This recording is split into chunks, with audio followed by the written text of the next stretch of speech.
further ado, I will introduce our new president of the American College of Epidemiology, Russell Kirby.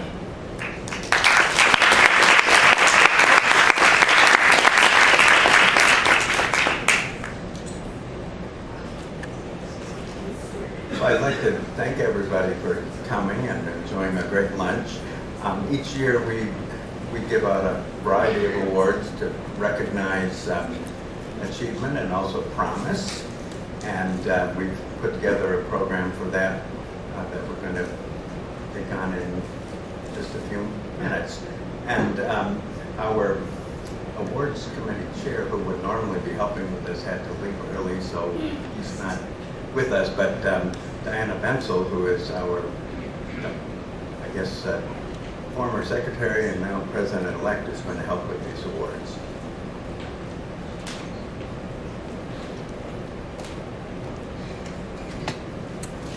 Good afternoon. Good afternoon. I'm going to give out 3 different awards today on behalf of the Awards Committee for the American College of Epidemiology.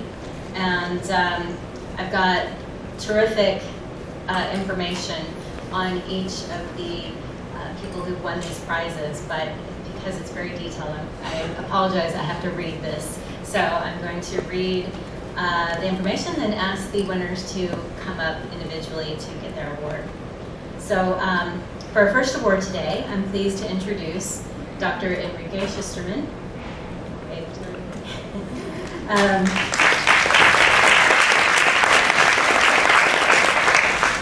He is the recipient of the 2018 American College of Epi Outstanding Contributions in Methods Development Award.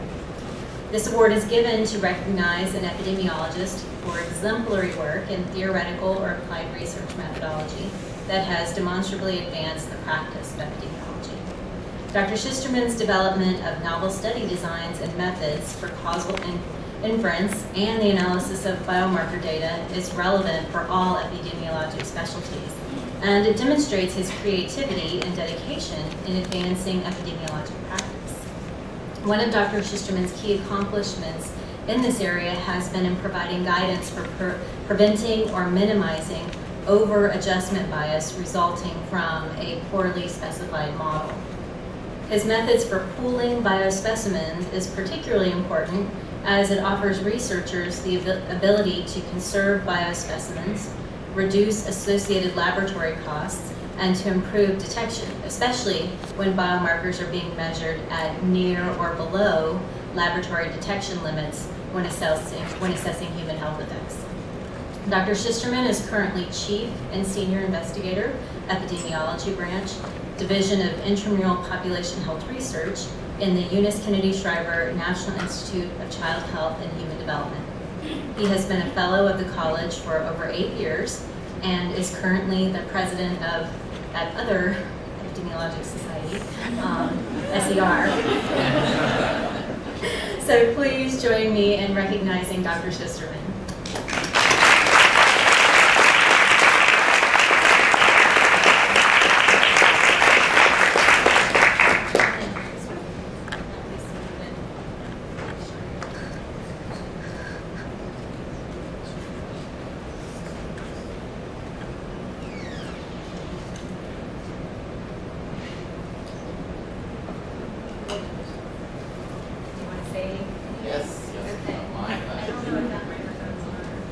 So thank you so much for this great honor. And I just wanted to say that one of unexpected things that when you embark in a career in epidemiology is you expect to do a lot of things about science, but one of the greatest gifts that I never expected is to be mentor and to mentor.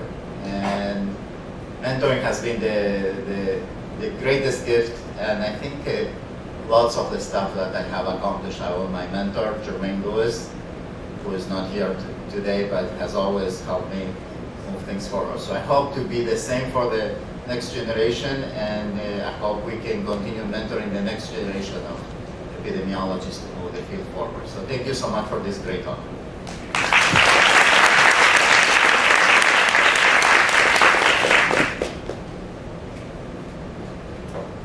All right. Our second award today is the 2018 American College of Epidemiology, a special award for research related to critical and sensitive windows for health across the lifespan. This year's special meeting award recognizes the importance of early influence on lifelong health and disease, and recognizes an individual who has worked at the intersection of study design, exposure science, and epidemiology. This year's award goes to Dr. Michelle Foreman, who has demonstrated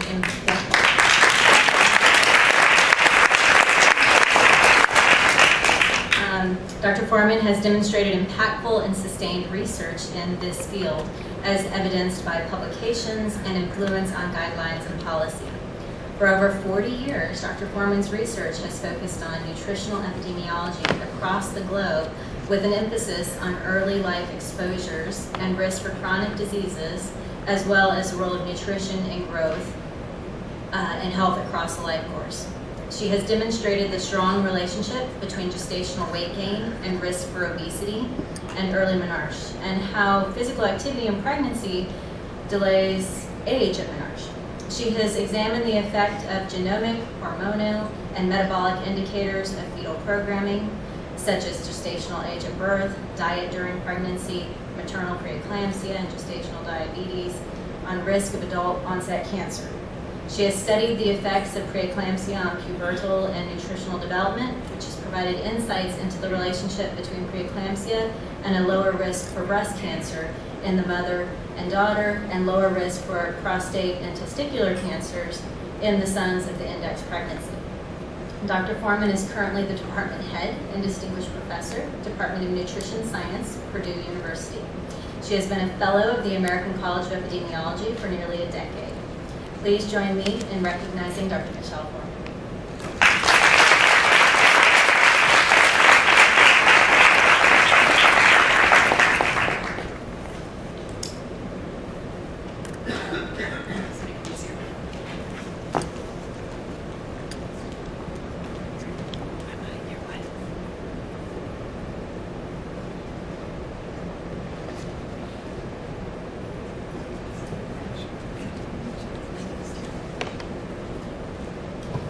So like Enrique, it's interesting. When we think about our mentors at this time, I was mentored by a team of people at the University of North Carolina at Chapel Hill. And those of you who are here, either students or are faculty at UNC, may remember the great John Castle. John Castle was a South African who came to the United States with the idea that we needed to interface social science, biological science, and statistics into epidemiology. And he actually instigated my interest in life course epidemiology with my dissertation. So that's why 40 years of work. The team, though, I think is really important when we think about epidemiology as a team science, because it included the great Bert Kaplan as well, both of whom are deceased, and then a man named Sherman James, a clinical psychologist who has made his name in John Henryism and hypertension, and Ed Wagner, a clinical research with fame as well in his area. So we all garner a lot of experiences from our mentors, and when we have a bench that deep, and I have to use that for the North Carolina basketball team, it's really an enjoyable experience, and one that actually, I think, invigorates and enriches your own life. So I recognize all of them in getting this award. Thank you.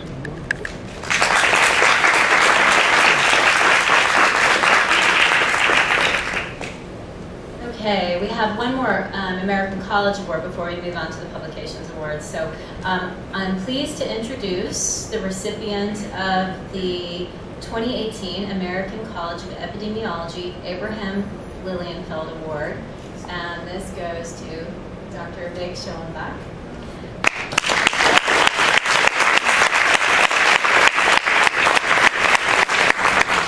This is the college's most prestigious award, and is given in honor of Abraham Lilienfeld, a founder of the American College of Epidemiology. Dr. Lilienfeld was a renowned teacher and scholar, and served as a mentor for many an early member and fellow of the college. For more than 2 decades, Dr. Schoenbach has served on the faculty of the University of North Carolina, Chapel Hill. Dr. Schoenbach has not only been an outstanding academic, mentor, teacher, and colleague, but he has been an outstanding leader in studies of health equity. His research and teaching interests are focused upon minority health and minority advancement, prevention of HIV and other sexually transmitted infections, social epidemiology, and social justice. He has authored numerous publications and books, including an online epidemiology textbook that is available in both English and Spanish that has been downloaded in countries all over the world. He has been instrumental in setting a solid foundation for the Minority Affairs Committee of the college that has since become the cornerstone of ensuring issues of equity, inclusion, disparities, and diversity are addressed in the field of epidemiology, and especially within the American College of Epidemiology. Dr. Schoenbach has been a member of the college for 35 years, of which 24 he has been a fellow. His service to the college dates back to its early days when he served on the Committee on Examination for Entrance to the college. Dr. Schoenbach's dedication to teaching, mentoring, and scholarship is exemplary, and I'm sure would do Dr. Lilienfeld proud. Please recognize Dr. Schoenbach as he shares some reflections.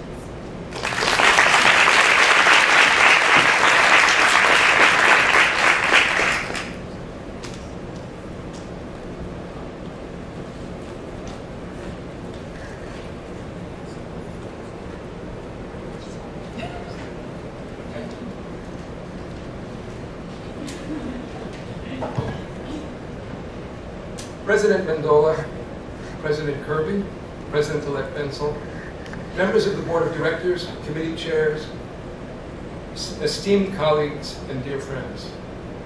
Receiving the college's Lilienfeld Award is a tremendous honor and a huge gift to me from the college. It would be disrespectful of me to question the judgment of the awards committee, but I can't help feeling at least a hint of an imposter syndrome. Nevertheless, I am immensely grateful, and thank you and the many family, friends, teachers, colleagues, and students who have enabled whatever contributions I have made. My path to epidemiology was somewhat unusual. Thinking it may be of interest and that might provide some reassurance to anyone here who may be feeling inadequate to their responsibilities, I've spent the past several days writing out my path and documenting that I am an imposter. I went off to college in 1961 without much enthusiasm, without a plan for a major or a career. Still unable to choose one after 2 years, I returned home to Brooklyn, New York, and eventually took a 5-week course on IBM 1401 computer programming. Programming was like solving puzzles and figuring things out. It also offered something unavailable in any other context, a creature that listens to nearly all of one's requests, follows them obediently, and never asks for anything in return.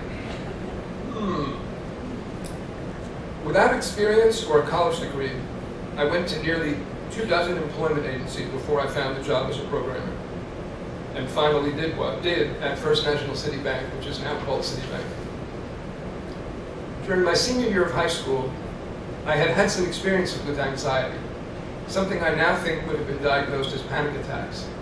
I spent several years undergoing psychoanalytic psychotherapy, which affected me in a number of ways, possibly including a habit of personal disclosure. The therapy also brought me a one-wide draft deferment. When I enrolled as a part-time student at the Columbia University School of General Studies a year or so later, choosing a major was much easier because the bank paid the cost of tuition for courses related to banking, making economics a very appealing choice. But as the Vietnam War escalated, I lost my draft deferment. I began reading intensively about the war, and my position changed from stop the bombing negotiations now, if some of you may be old enough to remember that slogan, to immediate withdrawal. I switched to being a full-time student, and fortunately received the student deferment. During spring 1968, my senior year at Columbia, the university was shut down after a police bust to end a week-long occupation by 2 student groups. I wrote my senior honors thesis on poverty. My exams were canceled thanks to the shutdown. And then went to the London School of Economics, the LSE, to study for a master's in economic development. But I spent my time instead with the school's Socialist Society and began co-authoring the book LSE, The Natives Are Restless, about that school's occupation. I stayed on in London, spending a year volunteering with a New Left organization called Agitprop, and another year puzzling. At Agitprop, my primary activities were distributing pamphlets by mail and at conferences. Some of you may have received them. Especially materials from the growing women's liberation movement. I specifically remember Our Bodies, Ourselves from the Boston Women's Health Book Collective. I returned to Brooklyn, New York in the summer of 1971, not knowing what to do, where to reside, or with whom to live. Needing to do something, I began a personal odyssey. I traveled through the mid-Atlantic and the southeastern states, traveling on trains and buses, getting lifts from friends and hitchhiking, spending the night with friends and acquaintances or in cheap motels, hotels, or hostels or campgrounds. If I knew where I was heading, I wasn't sharing that information with myself. Anne Randolph, whom I had met in London, and her friend Bob Earl, drove me to Emerald Isle, North Carolina, from where I hitchhiked to Chapel Hill. Anne's brother Tom and his roommate Jim Rumfeld allowed me to camp out on their freshman dorm room floor for a week, during which I discovered the School of Public Health and Dr. Tacky Christ's course on human sexuality. My odyssey took me as far as Austin, Texas. There, I said goodbye to a girlfriend in Waco and took trailways back to Chapel Hill. After another week on the floor in Grimes' dorm, I decided that UNC was where I wanted to be. So I rented an apartment in neighboring Carborough, found a part-time computer programming job, and began looking for a partner. Chatting up a woman waiting in line for a movie at the students' union, I met Guy Stewart, chair of health education in the School of Public Health. He suggested I consider their master's program. With the support of the director, Louis Nydorf, I was admitted with a public health traineeship. My courses in public health resonated in a way that my undergraduate courses had not. John Castle led my required epidemiology course. In the words of Bert Kaplan, who became my epidemiology godparent, Castle talked like someone with a Talmudic education. Through Castle's lectures, I came to see epidemiology as having real potential to improve society. Sherman James, whom Castle recruited to the UNC faculty in 1973, recalls Castle telling him that, quote, epidemiology is fundamentally engaged in the broader quest for social justice and equality. During my first semester, I also met a fellow public health master's student who later became my life partner, and my younger brother persuaded me to learn the practice of transcendental meditation, TM, which has proved of immense value in my life. I ended up starting the TM teacher training course in fall 1976, during which I decided I should get a PhD in epidemiology and document TM's benefits for public health. Bert Kaplan supported my application, even learning TM himself, so that I would feel more certain about pursuing the degree. I completed TM teacher training in spring 1977 and entered the epidemiology doctoral program that fall.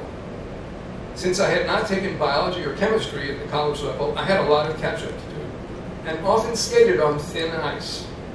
Fortunately, I did well in epidemiology methods, such as they were in that era, and had many lucky breaks. My enthusiasm for epidemiology and my studies carried over into my teaching, making me a popular teaching assistant. When I completed my degree and I was beginning a one-year postdoc with Bert, my interest in teaching introductory epidemiology gave me an opportunity to be hired onto the UNC epidemiology faculty. A newly minted PhD, and now with faculty appointment, I attended the June 1980 SER meeting in Minneapolis. Many SER members were voicing concerns about the new American College of Epidemiology incorporated the preceding year, with the objective of certifying who was actually an epidemiologist. In response, Abraham Lilienfeld and several of the original board members convened an informal session to respond to questions and comments.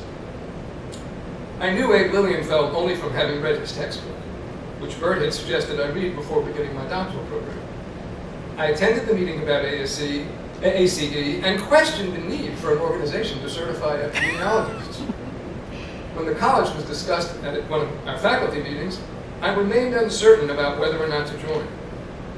Although he was a founding board member, our chair, Michelle Ibrahim, did not seem an enthusiastic advocate. Nevertheless, in the spirit of Pascal's wager about faith in God, I decided to take the opportunity to be grandfathered in rather than risk having to pass a certification exam should membership be deemed obligatory. When I later participated on a subcommittee to write questions for the examination, I was glad that I had opted not to take it.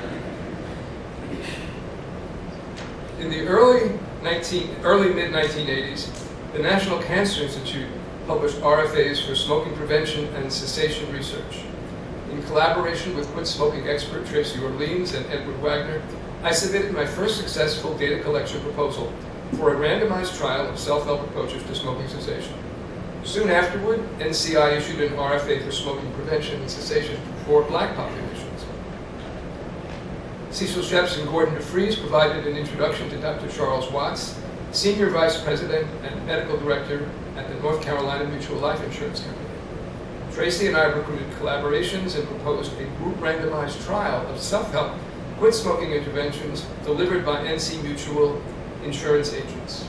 When both projects were funded, I was well situated in my career, funded at a respectable level, a success story in my department, and woefully underprepared for the challenges that faced me. Working with NC Mutual home office and field offices confronted me with a stark contrast in resources in the Black and white populations and institutions. Conversations with African American colleagues and presentations at the annual Minority Health Conference organized by our school's Minority Student Caucus helped to raise my consciousness.